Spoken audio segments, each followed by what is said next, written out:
Hello friends, good morning. स्वागत है आपका आपके अपने channel GK study by KM पर। आज मैं आपके लिए दैनिक जागरण राष्ट्र संस्करण, जिसमें जो भी एजुकेशन से रिलेटेड जो भी न्यूज़ है, जो भी टर्म्स है जो एजुकेशन के लिए काफ़ी इम्पोर्टेंट होती है, उसको हम डिटेल करेंगे। तो आइए स्टार्ट करते हैं। HCL टैंक की चेयरपर्सन बनी रोशनी नादर, मतलब जो अध्यक्ष बनी है HCL की।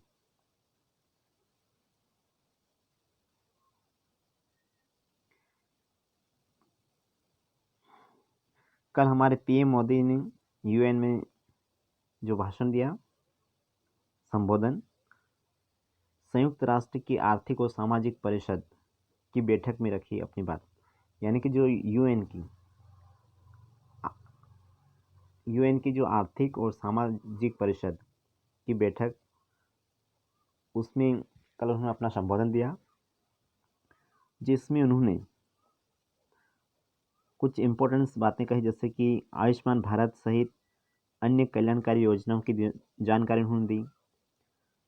इसके बाद उन्होंने कहा कि सबका साथ सबका विकास का नारा यही लक्ष्य हासिल करने के लिए कोरोना से लड़ाई में हमारे जमीनी स्वास्थ्य ढांचे की देन है कि देश में इस बीमारी से स्वस्थ होने वालों की दर दुनिया में सबसे अच्छी है। संयुक्त राष्ट्र का जन्म दूसरे विश्व युद्ध जैसे संकट के बाद हुआ था, और आज कोरोना महामारी ने इस नए सिरे से खड़ा करने और सुधारों को अपनाने का अवसर दिया है। इस संगठन की 75वीं वर्षगांठ मनाते हुए वैश्विक बहुपक्षीय सिस्टम में सुधार का संकल्प लेना होगा। इसमें आज की दुनिया की सच्चाई झलकनी चाहिए। ये मोदी जी ने कुछ वहाँ पर बातें कही। तो हमारे सामने जो संयुक्त राष्ट्र वर्ड आया, संयुक्त राष्ट्र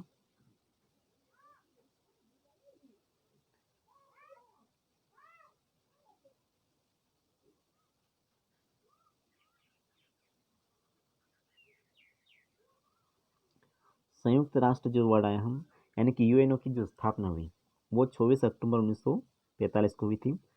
फर्स्ट वर्ल्ड वॉर हुआ था जहाँ पर राष्ट्रमंडल की स्थापना हुई, और उसके बाद जो सेकेंड वर्ल्ड वॉर हुआ 1 सितंबर 1939 को, और 1945 में वो ख़त्म हुआ। तो 2 सितंबर 1945 को वो ख़त्म हुआ, और उसके 24 तारीख यानी कि 24 अक्टूबर 1945 को यूएनओ की स्थापना हुई, संयुक्त राष्ट्र संघ की स्थापना हुई। अब यूएनओ में कुल 6 संस्थाएं होती: महासभा, संयुक्त राष्ट्र परिषद, उसका अंतर्राष्ट्रीय न्यायालय, सुरक्षा परिषद, और उसकी एक एजेंसी, एक संस्था है आर्थिक और सामाजिक परिषद,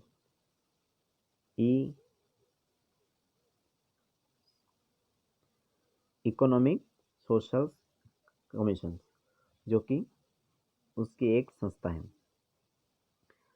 इसकी भी स्थापना 1945 में हुई। इसका मुख्यालय न्यूयॉर्क में है।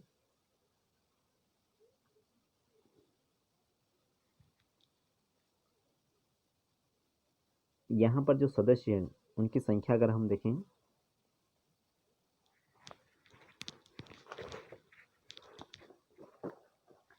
सदस्यों की अगर हम संख्या देखें तो वो है 54, 54 मेंबर्स है इसके।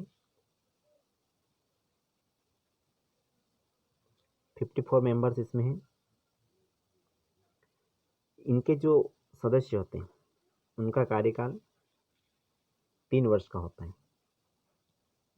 कार्यकाल 3 वर्ष का होता है। यहाँ पर जो बैठक होती है वो वर्ष में 2 बार होती है। वर्ष में 2 बार बैठक होती है संयुक्त राष्ट्र की आर्थिक एवं सामाजिक परिषद की। एक होती है न्यूयॉर्क में और एक होती है जेनेवा में। अप्रैल में न्यूयॉर्क में होती है और जुलाई में जेनेवा में होती है।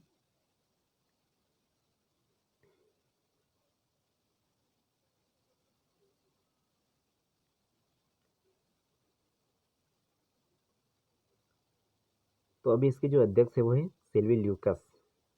अगर हम इसके देखें अध्यक्ष तो सिल्वी ल्यूकस।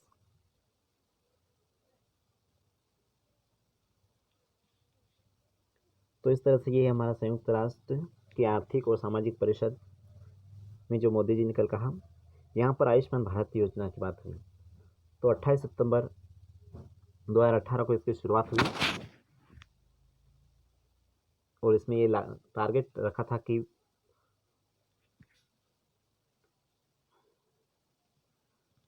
देश के जो निर्धन लोग हैं और जो अपना इलाज प्राइवेट हॉस्पिटल में नहीं करा पाते उनके लिए योजना थी।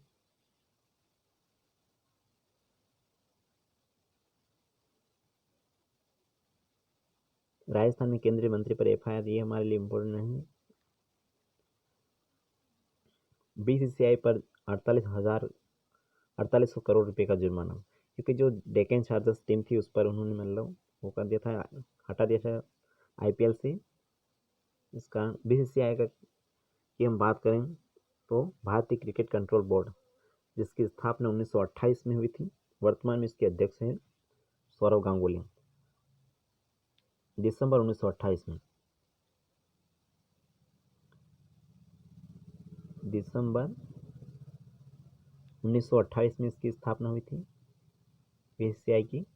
इसका मुख्यालय मुंबई में है।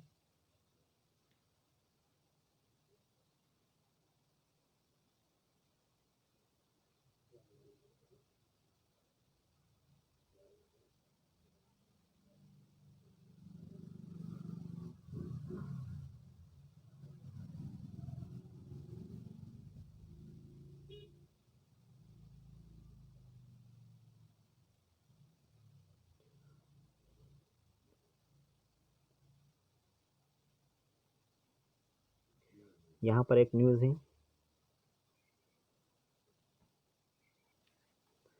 यहाँ पर एक और न्यूज़ है। 45 लाख घरों में नल के कनेक्शन लगाए गए अनलॉक 1 के बाद। मतलब जो अनलॉक 1 है उसके बाद जल जीवन मिशन के तहत, मतलब एक योजना थी जल जीवन मिशन। कौन सी योजना? जल जीवन मिशन।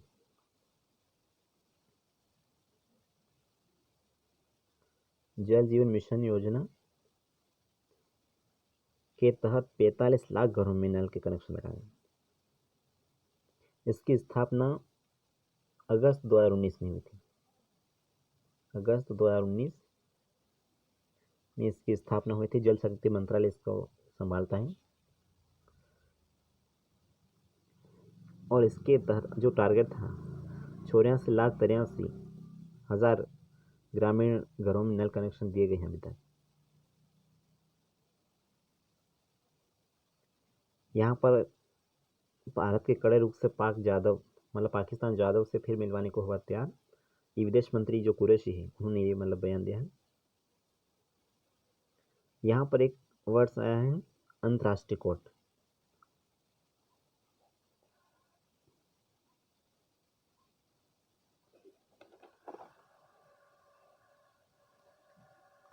अंतर्राष्ट्रीय कोर्ट या अंतर्राष्ट्रीय न्यायालय की बात करें तो जो अंतर्राष्ट्रीय न्यायालय है, अंतर्राष्ट्रीय न्यायालय का मुख्यालय द हेग जो कि नीदरलैंड में है। इसका अगर हम मुख्यालय की बात करें, यहाँ पर वहाँ से भी पाकिस्तान को मुँह के कारण अंतर्राष्ट्रीय न्यायालय ने जाधव की सज़ा पर रोक लगा दी है। अब पाकिस्तान बहाना बना रहा है कि जाधव खुद सैन्य अदालत की सज़ा को चुनौती देना नहीं चाहते। ऐसे में भारतीय अधिकारी उनसे मिलकर सही स्थिति जानना चाह रहे हैं। अंतर्राष्ट्रीय जो कोर्ट है उसका जो मुख्यालय वो है द हेग जो कि नीदरलैंड में है। इसका जो मुख्यालय वो है नीदरलैंड में, द हेग। इसकी अगर स्थापना की बात करें तो 3 अप्रैल 1946 में इसकी स्थापना हुई थी। 3 अप्रैल 1946। यहाँ पर न्यायाधीशों की जो संख्या होती है वो 15 होती है। न्यायाधीशों की संख्या 15 होती है, जिसकी नियुक्ति 9 वर्ष के लिए होती है, लेकिन प्रत्येक 3 वर्ष बाद उनका मतलब 1/3 सदस्य वो अवकाश ग्रहण करते रहते हैं। अगर यहाँ के अंतर्राष्ट्रीय जो कोर्ट है वहाँ का जो संविधान है, मतलब किस तरह से कोर्ट में चलता है, तो वहाँ पर उसमें पाँच अध्याय हैं। उस संविधान मतलब एक कानून की जो बुक है समझ लो अंतर्राष्ट्रीय न्यायालय की, उसमें 5 अध्याय और 70 अनुच्छेद हैं।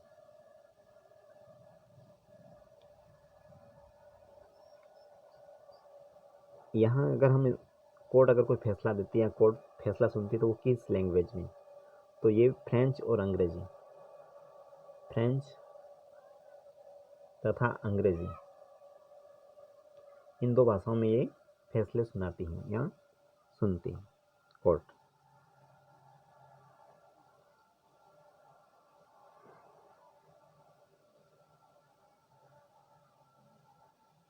यहाँ पर एक टर्म से कैदियों की सजा माफी के राज्यों के अधिकार पर 7 जजों की पीठ करेगी विचार। राज्यपाल द्वारा हर मामले के तथ्यों और सामग्रियों की पड़ताल किए बिना, हर मामले के तथ्यों और सामग्रियों की पड़ताल किए बिना और संविधान के तहत एक सामान्य नीति बनाकर क्या राज्य दोषियों को सजा माफी का लाभ दे सकता है। इस तरह के मामले पर 7 जजों की पीठ को संदर्भित कर दिया। इस मामले ने शीर्ष अदालत का ध्यान तब आकर्षित किया जब हत्या के एक दोषी प्यारेलाल की जमानत याचिका पर सुनवाई के दौरान बताया गया कि उसे राज्य सरकार की नीति के मुताबिक हरियाणा के राज्यपाल द्वारा अनुच्छेद 161 के तहत दी गई सजा माफी की वजह से जेल से रिहा कर दिया गया। अब ये सही है या गलत, इस पर ये फैसला करेंगे। संविधान के अनुच्छेद 161 के तहत मिली शक्तियों का इस्तेमाल करते हुए कुछ वर्ग के कैदियों की विशेष सजा माफी देने का फैसला किया था। पीठ ने कहा कि ऐसे निष्कर्ष की बुनियादी पर चर्चा हो रही थी, लेकिन उसी समय 18 जुलाई 1978 को इस तरह का केस आया था कि संविधान के अनुच्छेद 161 के तहत मिले अधिकारों का इस्तेमाल करते हुए एक आदेश जारी कर समान रूप से दोषियों को सजा माफी दे दी गई। तो यह राज्यपाल से संबंधित है कि राज्यपाल 161 अनुच्छेद 161 में सजा को माफ कर सकता है। रेलवे रिश्वत मामले में कांग्रेस नेता पवन बंसल से ईडी नहीं पूछता था। यहाँ पर ये जरूरी नहीं, लेकिन हमारे लिए टर्म से वो है ईडी, प्रवर्तन निदेशालय। प्रवर्तन निदेशालय, तो प्रवर्तन जो निदेशालय है वो भारत सरकार का वित्त मंत्रालय के राजस्व विभाग के अधीन, जो वित्त मंत्रालय फाइनेंस मिनिस्ट्री है उनके राजस्व विभाग रेवेन्यू मिनिस्ट्री डिपार्टमेंट के अधीन एक विशेष वित्तीय जांच एजेंसी, वित्तीय फाइनेंशियल इन्वेस्टिगेशंस एजेंसी है, जिसका मुख्यालय अगर हम देखें ईडी का तो नई दिल्ली में है। मुख्यालय नई दिल्ली में, ईडी का मुख्यालय नई दिल्ली में है। और इसकी स्थापना की अगर हम बात करें तो 1 मई 1956 को ईडी की स्थापना हुई थी। 1 मई 1956 फाइनेंशियल से संबंधित जांच करती।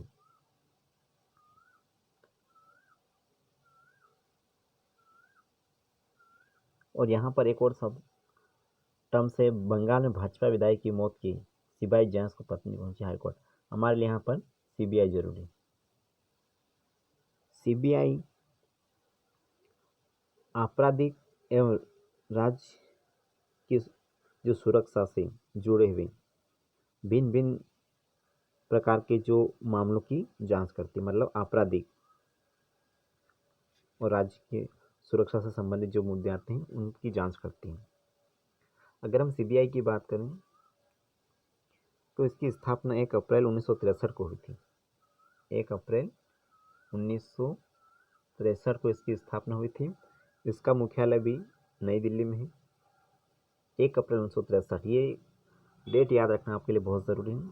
इसका काम तो आपको याद ही रहेगा। लोजपा की आक्रामकता के पीछे घर में सैन की, यहाँ पर हमारे लिए वर्ड है लोजपा। लोजपा का फुल फॉर्म अगर देखें तो लोक जनशक्ति पार्टी, लोक जनशक्ति पार्टी। इसके अगर वर्तमान अध्यक्ष हम देखें तो चिराग पासवान, जो कि रामविलास पासवान के। और अगर हम लोक जनशक्ति पार्टी की बात करें तो ये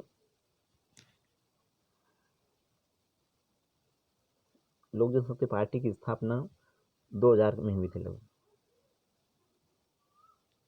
2000 में इसकी स्थापना हुई थी।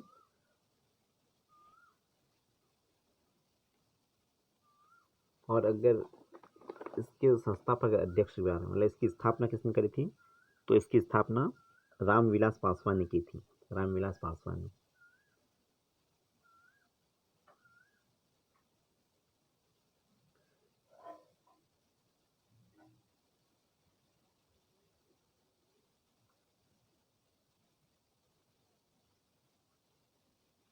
निर्वाचन आयोग। निर्वाचन आयोग की हम बात करें तो निर्वाचन आयोग की स्थापना 25 जनवरी 1950 को 25 जनवरी 1950 को इसकी स्थापना हुई। इसका मुख्यालय भी नई दिल्ली में। ये क्या काम करता है, ये आपको पता है कि देश में चुनाव करवाना, चुनाव से रिलेटेड सभी काम निर्वाचन आयोग ही करता है। ये एक संवैधानिक निकाय है।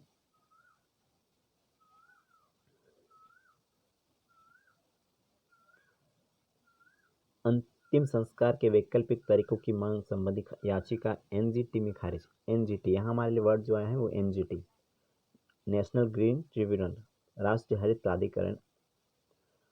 तो इसकी स्थापना जो हुई थी, राष्ट्रीय हरित प्राधिकरण जो है 2010 जो अधिनियम में था, एनजीटी एक्ट 2010, उसके तहत 18 अक्टूबर 2010 को 18 अक्टूबर 2010 को इसकी स्थापना हुई थी। इसका मुख्यालय भी नई दिल्ली में है। ये प्रदूषण से रिलेटेड कार्य करती है। और यहाँ पर एक और टर्म्स है सीपीसीबी, केंद्रीय प्रदूषण नियंत्रण बोर्ड। केंद्रीय प्रदूषण नियंत्रण बोर्ड की हम बात करें तो इसकी स्थापना सितंबर 1974 में इसकी स्थापना हुई थी। ये भी प्रदूषण से रिलेटेड है।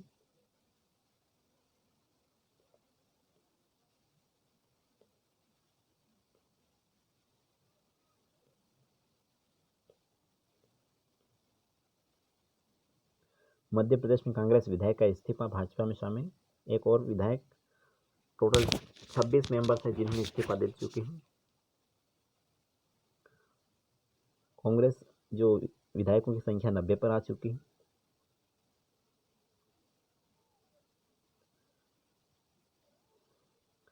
तमिलनाडु की राजधानी चेन्नई, और यहाँ पर इनके जो मुख्यमंत्री आए हैं, मुख्यमंत्री का नाम है वो है के पलानीस्वामी। के पलानीस्वामी।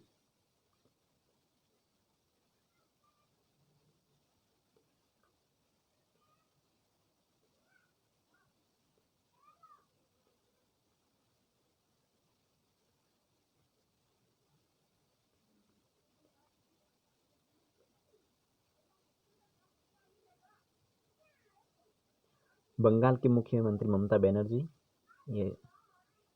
और यहाँ पर जो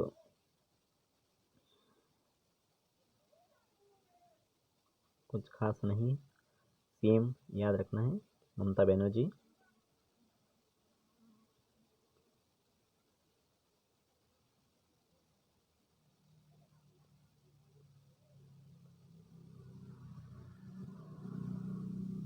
श्री राम जन्मभूमि ट्रस्ट की बैठक आज, भूमि पूजन की तारीख पर भी लगेगी मुहर। मतलब राम जन्मभूमि का जो मुद्दा है, उनका जो भूमि पूजन की तारीख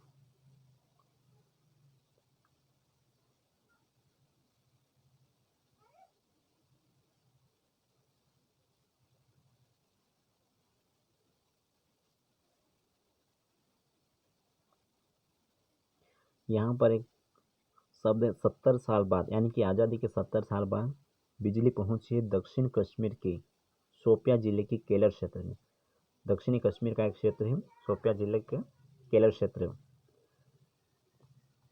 ये जो बिजली पहुंची है वो किस योजना के तहत? केंद्रीय सौभाग्य योजना।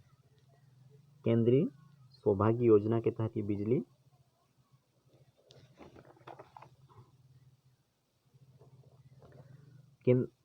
केंद्रीय सौभाग्य योजना को हम प्रधानमंत्री सहज बिजली हर घर योजना, मतलब सौभाग्य योजना को प्रधानमंत्री सहज बिजली हर घर, ये इसकी अगर हम स्थापना मतलब शुरुआत की बात करें कब लॉन्च हुई थी, तो ये 25 सितंबर 2017 को लॉन्च हुआ था। 25 सितंबर 2017 को 25 सितंबर 2017 को लॉन्च हुई थी और 31 मार्च 2019 तक इनका लक्ष्य था कि लगभग 4 करोड़ घर बचे हुए हैं जहाँ पर बिजली की व्यवस्था नहीं। यहाँ 16,000 करोड़ परिवार, 16,000 करोड़ लोगों तक बिजली पहुँचाने का ये लक्ष्य रखा गया। मतलब इसमें जो खर्च है 16,000 करोड़ का हम टारगेट रखा था, इतना लक्ष्य इतना बजट आ सकता है। तो इसकी शुरुआत 25 सितंबर 2017 को हुई थी।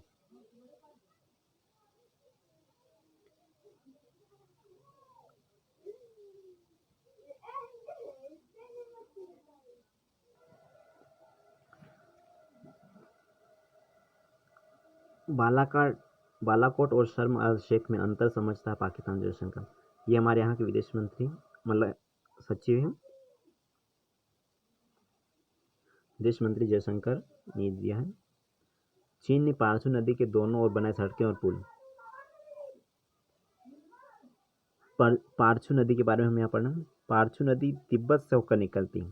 हिमाचल प्रदेश के समांदो में पुल के पास यह स्पीति नदी में मिलती है। मतलब हिमाचल प्रदेश के समुद्र के पास ये मिलती है स्पीति नदी में। स्पीति नदी की खाप तक दूरी करीब 65 किलोमीटर है। खाप वही जगह है, एक जगह है खाप मतलब एक प्लेस का नाम है जहाँ सतलज और स्पीति नदी का संगम होता है। दोनों नदियों का सतलज और स्पीति नदी का संगम होता है। यहाँ से भारत और चीन की अगर बॉर्डर की बात करें तो वो 20 किलोमीटर से भी कम है। पूर्वी लद्दाख में चीन के साथ हिंसक झड़प के बाद भी हिमाचल के सीमावर्ती क्षेत्र में चीनी जासूसों और सैनिकों की घुसपैठ की आशंका बढ़ गई है। पुलिस और खुफिया एजेंसियों ने इसकी जांच की।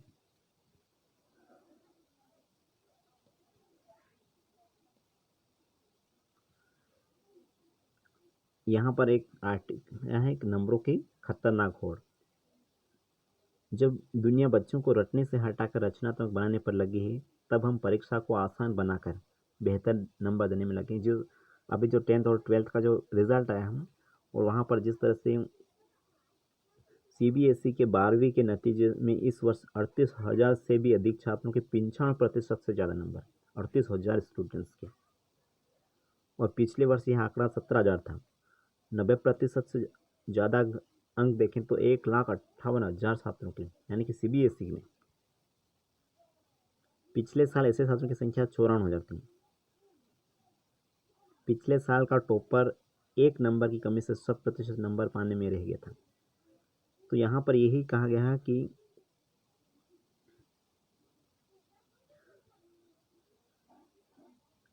यहाँ उन्होंने तुलना की है कि सोचने की बात है कि हमारे स्कूल में ऐसा क्या हो गया है कि टॉपर्स की संख्या 10 गुनी हो गई। गेहूं की बाली बड़ी है या नापने का पैमाना छोटा हो गया। 90% नंबर पाने वाला बच्चा भी आज अफसोस करता है कि काश कुछ नंबर और आ जाते हैं। और 94-95% नंबर आने वाले को भी पता नहीं कि क्या उससे मनचाहे कॉलेज में एडमिशन मिलेगा। वर्ष दर बढ़ते हुए अंकों में या अंकों से सबसे ज़्यादा फायदा स्कूलों को और कोचिंग इंस्टीट्यूट्स को होता है। लगे हाथ बोर्ड भी अपनी हाथ पीठ थपथपा लेता है कि उसने इस बार बेहतरीन नंबर वाली एक नई नस्ल बना डाली। मगर नंबरों की अंधी दौड़ में हारने वाला सिर्फ एक है, देश का युवा। ये लाइन याद रखनी चाहिए। नंबरों की अंधी दौड़ में हारने वाला सिर्फ एक देश है और वो देश का युवा। ये विडंबना नहीं तो और क्या हम कि 150 साल पुरानी परीक्षा फलती जिसमें सारा ध्यान सिर्फ तथ्यों को याद रखना होता है, को पकड़कर भारत की शिक्षा व्यवस्था 21वीं सदी का युवा तैयार करने में लगी। नंबरों के ढेर बटोरने में लगे बच्चे शायद ही कभी पाठ्यक्रम के बाहर जाकर ज्ञान की खोज में लगते हैं। किताबों के वे पन्ने जिनसे परीक्षा में सवाल नहीं आते बिना पलटे ही पड़े रहते हैं। जब दुनिया बच्चों को रटने से हटाकर रचनात्मक बनाने पर लगी है, तब हम परीक्षा को और भी आसान बनाकर बेहतर नंबर देने और दिखाने में लगे हुए हैं। मतलब इस आर्टिकल का सारांश यही है कि आज की जो हमारे एजुकेशन पद्धति है वो किस तरह की है। किसी बच्चों को रटा रटा कर पास करना ही और परसेंटेज बढ़ाना, वो एजुकेशन नहीं जो अदर्स कंट्री में दिया जा रहा है।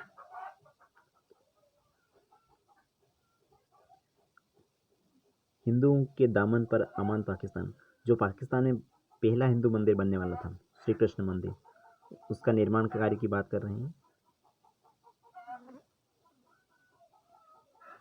यहाँ पर एक वर्ड आया था अयोध्या को लेकर। इतिहास में जिस अयोध्या का जिक्र किया गया है, जहाँ भगवान श्री राम ने जन्म लिया था, वह सरयू नदी की तरफ है। स्कंद पुराण एक पुराण है, जो 18 हमारे पुराण, उसमें स्कंद पुराण के अनुसार अयोध्या भगवान विष्णु के चक्र पर विराजमान है। बैटली एवं पॉजिटर विद्वानों ने भी गृह मंजरी में अयोध्या की स्थापना का 2200 ईसा पूर्व, मतलब अयोध्या की स्थापना का जो काल बताया गया है वो 2200 ईसा पूर्व पहले मनाया। यह तो प्राचीन इतिहास की बात हुई, लेकिन जिस देश में अयोध्या और राम जन्मभूमि को लेकर करीब 451 वर्ष तक विवाद चला, बाबरी मस्जिद को लेकर, जिसका 9 नवंबर 2019 को बाबरी मस्जिद जो विवाद का फाइनल जो डिसीजन आया था वो 9 नवंबर 2019 को ऐतिहासिक फैसला आया था, जिसमें अयोध्या को राम जन्मभूमि के रूप में केवल मुस्लिम पक्ष बल्कि संपूर्ण विश्व ने भी स्वीकार किया। यहाँ पर ओली ने कुछ मतलब स्टेटमेंट दिया था कि अयोध्या और श्री राम को लेकर उस पर है ये। तो अयोध्या किस नदी के किनारे है? सरयू नदी के किनारे। हमारे लिए ये इम्पोर्टेंस है।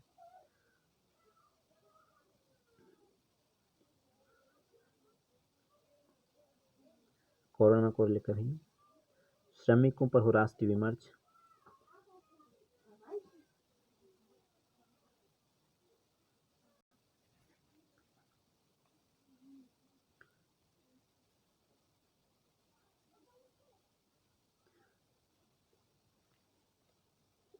टेलीकॉम, यहाँ पर ट्राई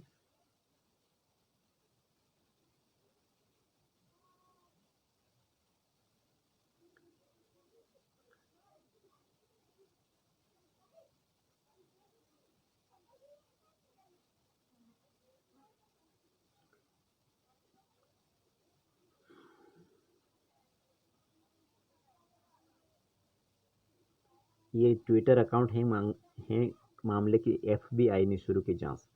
जिस तरह से कल की न्यूज में आया था कि अमेरिका में दिग्गज उनके ट्विटर अकाउंट हैक करने के मामले की जांच शुरू हो गई। ये जांच कौन करे? FBI federal bureau of investigation, जो कि एक कानून प्रवर्तन एजेंसी है। FBI federal bureau of investigation, इसका फुल फॉर्म पूछ सकते हैं। और यहाँ पर जो इंपॉर्टेंट पर्सनालिटी थी, जैसे कि बराक ओबामा, जो पूर्व राष्ट्रपति अमेरिका के, माइक्रोसॉफ्ट के संस्थापक बिल गेट्स, इन लोगों के अकाउंट हैक किए गए हैं।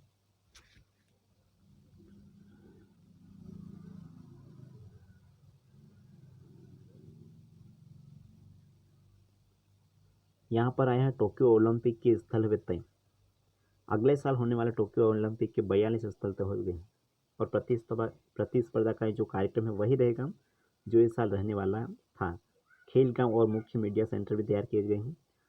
टोक्यो आयोजन समिति के अध्यक्ष कौन है?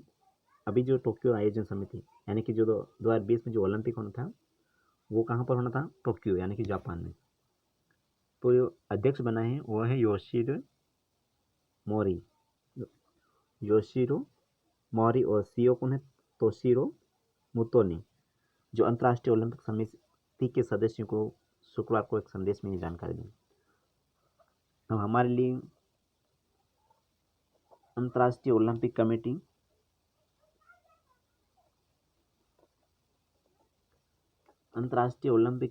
है। पहली बार अगर हम ओलंपिक खेल की बात करें तो 1896 में यूनान के एथेंस में थे।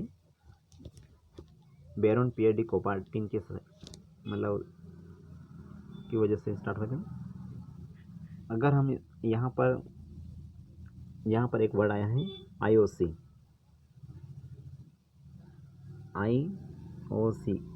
इंटरनेशनल ओलंपिक कमेटी, इसका फुल फॉर्म है। 1894 में इस समिति की स्थापना थी।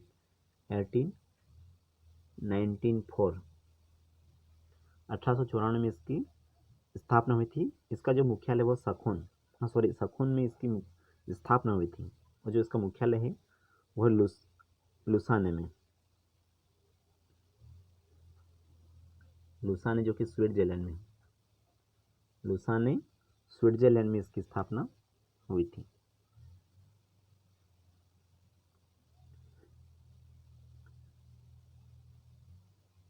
यूएई में आईपीएल होना लगभग तय।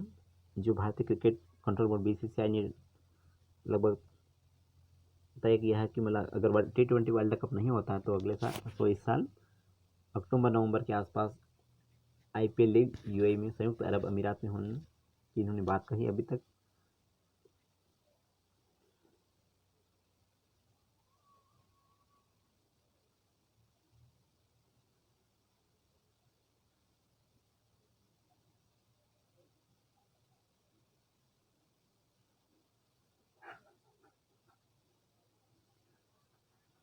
आज 18 जुलाई है, और 18 जुलाई का जो इतिहास है देखें तो यहाँ पर जर्मनी के तानाशाह हिटलर ने प्रकाशित कर अपनी जीवनी 1925 में आज ही एडोल्फ हिटलर ने अपनी जीवनी मेन कैंप मेरा संघर्ष, ये पुस्तक बहुत काफ़ी पूछी गई है एग्जामों में कि मेन कैंप या मेरा संघर्ष नामक पुस्तक किसकी है, तो यहाँ पर हिटलर ने इस पुस्तक को प्रकाशित किया था 1925 में, 18 जुलाई 1925 में। प्रकाशन के पहले ही वर्ष इस किताब की 9,473 प्रतियां बिकी। अगले 10 वर्षों में है जर्मनी का तानाशाह बना। इस पुस्तक को लिखने के 10 साल बाद कंप्यूटर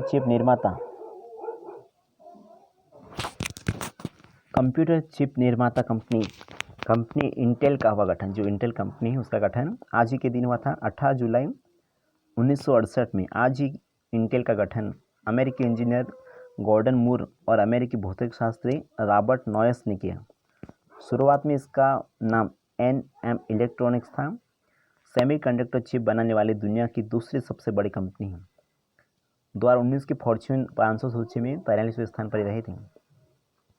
अगला है ब्रिटिश भारत में स्नातक करने वाली पहली महिला कादम्बिनी गांगुली।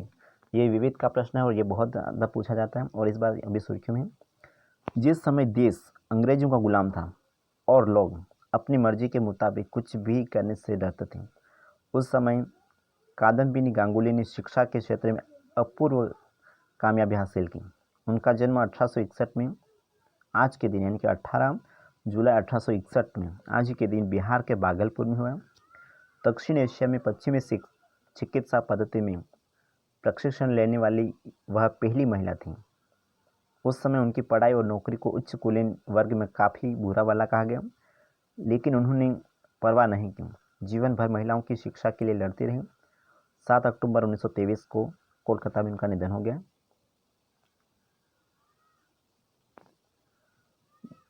भारत में 27.3 करोड़ लोग गरीबी से बाहर निकले। ये संयुक्त राष्ट्र की एक रिपोर्ट आई है, उसमें कहा गया कि भारत में 27.3 करोड़ लोग गरीबी से बाहर निकले। ये अभी की रिपोर्ट है। 65 देशों में यहाँ पर ये माप किया गया था लोगों ने। रिपोर्ट में कहा गया कि भारत में गरीबी से बाहर निकले 27.3 करोड़ लोगों की संख्या संयुक्त राष्ट्र के आर्थिक और सामाजिक मामलों के विभाग की 2019 की रिपोर्ट पर आधारित है। यहाँ पर एक वर्ड आया है, भारत ने 10 सालों में बच्चों के गरीबी सूचकांक को आधा किया और 10 देशों के 60% बच्चों का टीकाकरण है। बहुआयामी गरीबी एक वर्ड आया है, बहुआयामी गरीबी। बहुआयामी गरीबी में गरीब लोगों द्वारा दैनिक जीवन में अनुभव किए जाने वाले सभी अभावों को समाहित किया जाता है। इसमें खराब स्वास्थ्य, शिक्षा की कमी, गुणवत्तापूर्ण जीवन स्तर का नहीं होना, काम की खराब गुणवत्ता, हिंसा का खतरा और ऐसे क्षेत्रों में रहना जो पर्यावरण के लिहाज से बहुत अनुकूल नहीं बहुआयामी गरीबी कहलाती है। रिपोर्ट से पता चलता है कि 107 विकासशील देशों के 130 करोड़ लोग यानी 22% आबादी बहुआयामी गरीबी में रहती है। आंकड़ों से इस बात की भी जानकारी मिलती है कि बहुआयामी गरीबी का सर्वाधिक बोझ बच्चों पर पड़ता है। जो 130 करोड़ लोग बहुआयामी गरीबी में रहते हैं उनमें से आधे की उम्र अभी 18 वर्ष भी नहीं हुए, जबकि 107 मिलियन लोगों की उम्र 60 वर्ष या उससे ज़्यादा है। लॉकडाउन से भारत में प्रदूषण हुआ कम। यहाँ पर एक फिल्म का नाम है कि भूज द प्राइड ऑफ इंडिया का लुक जारी होने पर भी ट्रोल हो गई सोनाक्षी। ये मतलब हमसे नहीं, सोनाक्षी सिन्हा की आगामी film Bhuj the pride of India वर्ष 1971 में भारत पाकिस्तान युद्ध में भारतीय वायुसेना की शौर्य गाथा पर बनी है। वायुसेना की शौर्य। फिल्म में सोनाक्षी ने सामाजिक कार्यकर्ता सुंदरबेन जेठा मदर परिया का किरदार निभाया, जिन्होंने 1971 के भारत पाक युद्ध के दौरान भुज की 299 महिलाओं के साथ भारतीय वायुसेना की मदद की थी और 300 महिलाओं ने मिलकर क्षतिग्रस्त हुई हवाई पट्टी को दुरुस्त कर दिया सिर्फ एक नाइट में। तो इस फिल्म में यही बताया जाएगा जो 1971 का भारत पाकिस्तान युद्ध हुआ था, उसमें 16 दिसंबर 1971 को पाकिस्तान की सेना ने भारत के सामने आत्मसमर्पण किया था और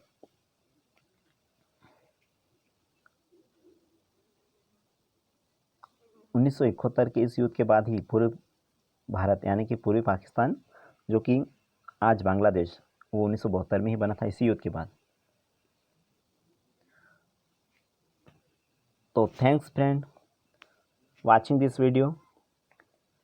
ये वीडियो आपके लिए आने वाले हर एग्ज़ाम में जहाँ पर जनरल नॉलेज में करंट अफेयर्स का जो वेटेज ज़्यादा रहता है उसके लिए आपको फ़ायदेमंद रहेगा। तो धन्यवाद।